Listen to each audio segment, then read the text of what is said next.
Compañeros y compañeras de Convocatoria Segunda Independencia, los compañeros que están trabajando en nuestros barrios, en nuestros territorios, en nuestras ciudades y provincias y sobre todo en la juventud. Esto va muy dirigido a la juventud. Queríamos hablarle del 24 de marzo de 1976, el aniversario de uno de los golpes militares más sangrientos que hubo en la historia argentina. Pero el 24 de marzo no se va a poder explicar nunca en sí mismo por el 24 de marzo, sino la explicación requiere que nos remontemos a gran parte de la historia argentina para entender todo un proceso anterior que dio origen al 24 de marzo y a una acción tan sangrienta y genocida. Nosotros tenemos dicho que tenemos una posición indigenista y latinoamericanista, ¿no? Nosotros entendemos que hace 500 años, cuando vino el primer colonialista a nuestra América, se inició una guerra sangrienta, una guerra de resistencia por un lado y una guerra, por otro lado, de exterminio. Había millones de seres humanos en nuestra América antes que vinieran los colonialistas. Y en ese proceso nosotros estamos siempre del lado de los reprimidos, de los perseguidos, de los que resisten. Nosotros siempre decimos que si tuviéramos un compañero que fuera trasladado en el túnel del tiempo a 1500, 1600, estaría resistiendo con los pueblos originarios. Pero ¿qué tiene que ver esto con el 24 de marzo? Ahora vamos a ver, porque tiene relación. En ese proceso de lucha, de avance y retroceso, nosotros podemos llegar perfectamente hacia fines del siglo XVIII, principios del XIX, 1890, 1900.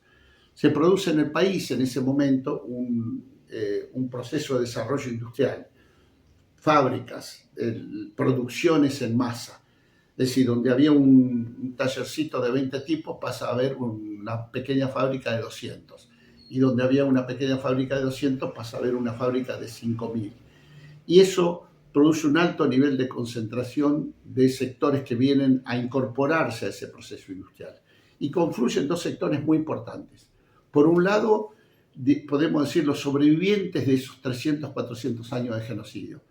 Los cabecitas negras, como se les llamaba a nuestros abuelos, a nuestros viejos, los pueblos originarios, los criollos, los pobres de distintas provincias y también grandes sectores que vienen de Europa, de la Europa pobre, de la Europa del sur de Europa, de España, de Italia, de los países árabes, es decir, van confluyendo en ese proceso de industrialización. Y eso produce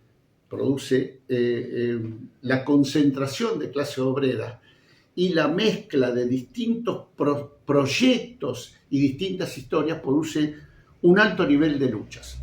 Entre 1890 y 1940 o 1950 se producen muchísimas luchas sangrientas de la clase obrera y eso genera experiencia en la clase trabajadora. Y eso sí ya empieza a tener que ver con el golpe del 76. Para 1945 aparece el peronismo. Hemos charlado muchísimas veces en nuestra formación del peronismo, pero vamos a tratar de sintetizarlo. El peronismo nace a la vida política argentina con un concepto de alianza de clases, ¿no? Es decir, el peronismo tiene como objetivo, el proyecto del peronismo se llama la comunidad organizada, que es un país utópico, para nuestro criterio, donde las clases sociales discurren por caminos separados, paralelos, y no se van a enfrentar nunca. Un Estado peronista supranacional, un Estado peronista que puede evitar esa lucha de clases. Eso básicamente es el peronismo. Y en gran medida lo logra durante un tiempo y puede repartir parte de la riqueza que se produce en nuestro país, la puede repartir en una de las joyas más importantes que tiene el peronismo, que es lo que se llamaba el 50-50, 50 y 50, el 50% para la clase obrera y el 50% para la burguesía. Nunca antes ni después del peronismo, la clase obrera fue tributaria del 50% del Producto Bruto Interno, y esto ya tiene que ver con el golpe militar del 76, de 40 años después.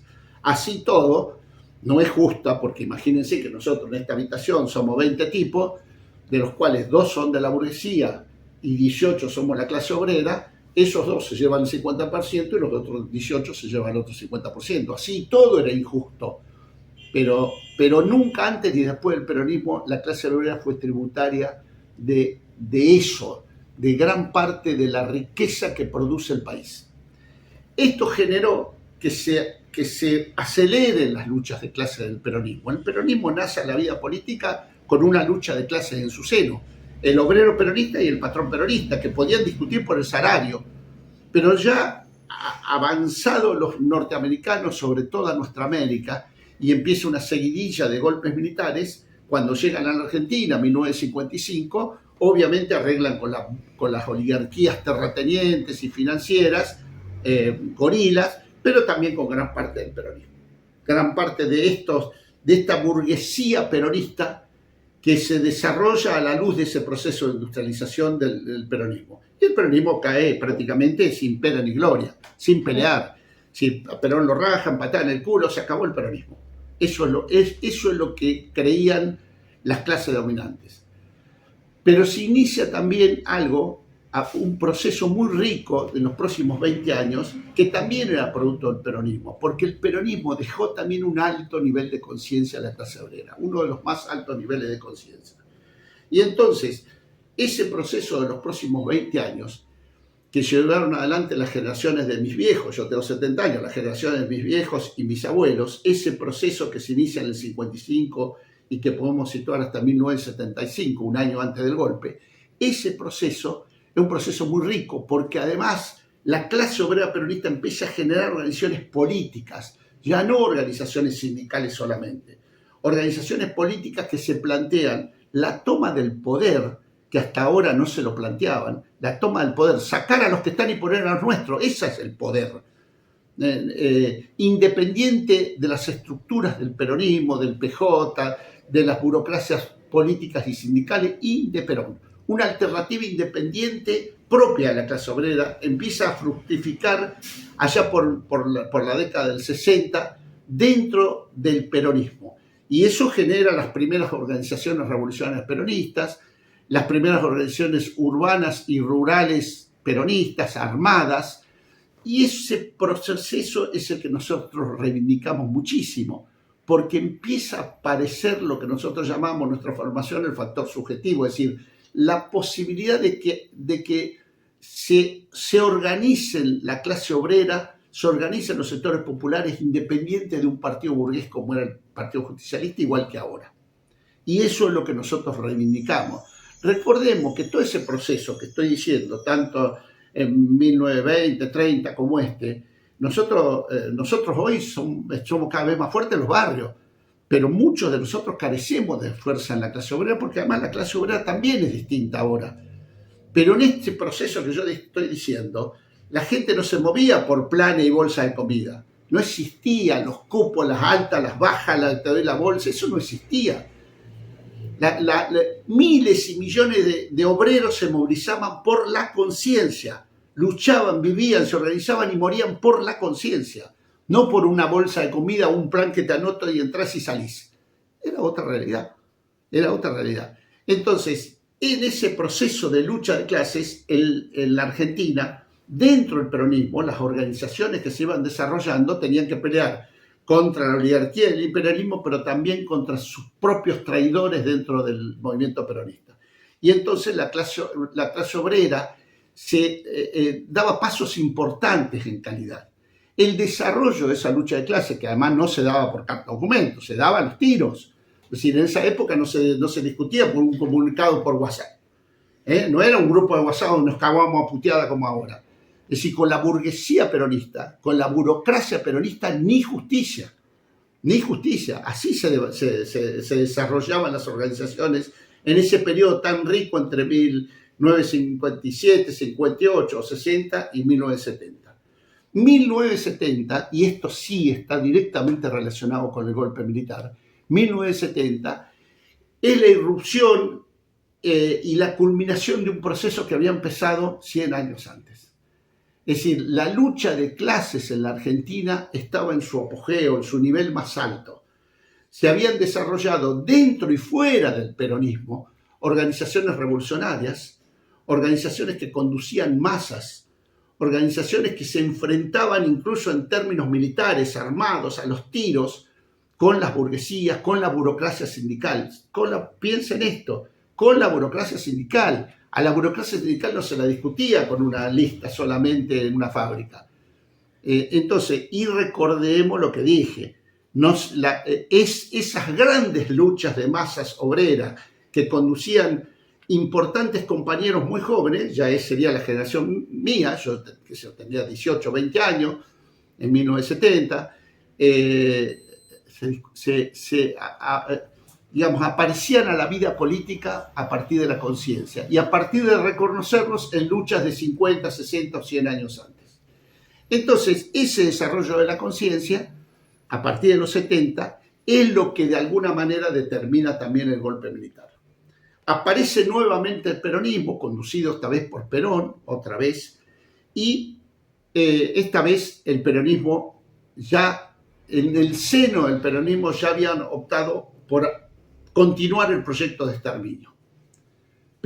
Con Perón a la cabeza se crean primero las 3A, se crean los sectores, los grupos de exterminio, fascistas, de derecha dentro del peronismo, y además el peronismo abiertamente empieza a combatir a sus sectores revolucionarios, donde yo militaba básicamente a los montoneros, y empieza a combatir también a la izquierda revolucionaria, a la izquierda revolucionaria armada, y hay que reivindicar también porque había izquierdas no armadas que también aportaban en ese proceso revolucionario. Digo, para no ser cerrado y creer que los únicos que peleábamos éramos él y montoneros. Había sectores de la izquierda no armada que colaboraban mucho en ese proceso revolucionario, más allá de las diferencias que tuviéramos.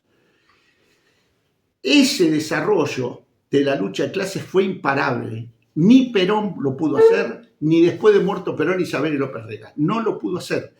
El peronismo designó, cuando nosotros hablamos, los más jóvenes tienen que saber esto, queridos compañeros y compañeras, cuando nosotros hablamos de Macera o Videla, que fueron los comandantes del proceso militar, fueron los que fueron designados por el peronismo, por el Ejecutivo peronista y por el Senado peronista. No solo designaron a Macera de Videla, que no eran oficiales jóvenes que dieron un golpe a sus superiores, no, los genocidas fueron designados por el peronismo y el peronismo les encargó a esos genocidas el exterminio nuestro, pero no pudieron. Era imposible porque el nivel de desarrollo de la lucha de clases en esa época era imposible, no había manera. Y entonces ahí aparecen los gringos, ahí aparece la CIA, ahí aparecen los ideólogos de los norteamericanos, los gringos en persona y los representantes acá. La iglesia, la burocracia sindical peronista, el peronismo, el radicalismo, los partidos burgueses, y avalan el golpe militar de 1976. El golpe militar de 1976 vino a resolver la lucha de clase en la Argentina, en el peronismo y fuera del peronismo. Y entonces nosotros por eso no coincidimos con estos que nos quieren meter en la cabeza, sobre todo casi el 100% de los organismos de derechos humanos, incluyendo madres, hijos, gran parte de madres, de hijos, que serían hombres malos que vinieron a matar niños buenos. ¿No? De pronto apareció un Videla, no se sabe dónde nació, ¿cómo dónde salió? Lo designó el peronismo. De pronto aparece un Videla, un Macera, que viene a matar a chicos buenos que repartían leche en las villas. Eso no es cierto. Nosotros no vamos a acordar con ese criterio. El golpe militar vino a resolver la lucha de clases en la Argentina, vino a exterminar el más alto nivel de conciencia, vino a matarnos a los combatientes, a los luchadores revolucionarios, a los socialistas, a los que queríamos una patria socialista. Vino a resolver eso y vino a ser el cúlmine de 100 años que lo estuvieron intentando antes y no pudieron. Esa es la esencia del golpe militar y eso es lo que le queríamos decir a ustedes de cómo entendemos nosotros el golpe militar del 76. Por eso, queridas compañeras y compañeros, esta vez en una Argentina dividida, en una Argentina incluso donde nosotros tenemos grandes diferencias también, con muchos compañeros y compañeros con los que a veces estamos juntos y a veces no, porque hay diferencias y nosotros las explicamos, seguramente va a haber acciones y actividades donde algunas participaremos y otras no. Ya hemos dicho que nosotros no vamos a prendernos a esa vuelta al perro, a ese marchódromo, como decimos nosotros despectivamente, que no aporta nada. En algunos lugares nuestros compañeros de convocatorias de segunda independencia estarán haciendo actividades, en muchos barrios se van a hacer actividades de explicación de esto, en otros se marchará. Nacionalmente, Convocatoria Segunda Independencia y otras organizaciones muy aliadas, seguramente a nivel nacional no estaremos en esta vuelta al perro que se viene haciendo poco simbólica y donde ni siquiera se reivindica a nuestros combatientes. En este concepto encabezado por muchos organismos de derechos humanos que creen que el problema son las víctimas, que creen que esto es un problema de víctimas, de hombres malos y hombres buenos. Y nosotros no vamos a ir atrás de esa política. Nuestro concepto es este que decimos. Y con este concepto nosotros queremos que homenajear a nuestros combatientes, a los revolucionarios de todas las tendencias, es construir una organización revolucionaria que pueda llevar adelante esa revolución inconclusa, esa tarea inconclusa, esa revolución inconclusa que ellos intentaron y que nosotros seguimos intentando.